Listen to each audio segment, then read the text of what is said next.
Hello, in this video we're investigating a penny a day doubled using Python. We're going to be looking at for loops, and we're going to be using JDoodle as our environment. First to begin, we need to make a float variable. Our float variable is 0.01, 1/100th of 1, which is 1 cent. Our float variable has been made. Let's now make a days variable as an integer, and we're going to look at 7 days as our first stopping condition for our loop. For our for loop, we're going to write for index in range of days. Because for loops work starting at 0, by the time we get to 7 days in our loop, we will have actually gone through the loop 8 times. So what we need to do is make it days minus 1. So it makes sure it only does it 7 times, because it inclusively is going to use 0. So for index in range of days minus 1, we're going to take x and multiply it by 2.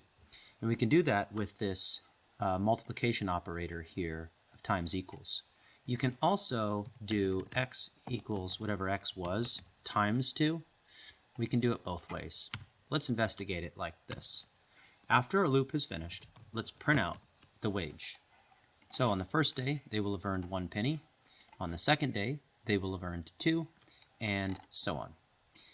I realize I have x as my variable and not wage. Wage. Okay, so our wage was 1 cent, and when we went through the loop, we doubled it, and then we went around and around again, increasing our wage for a total of 64 cents. And if we want to concatenate this with a string, we could say something like your total money after day, and then we can plug in the number of days is your total money after day, and what the day's total was is wage. Need a comma there. So your total money after day 7 is 64 cents. And if we wanted to put a $sign inside of our string, we can add that so it looks a little bit better.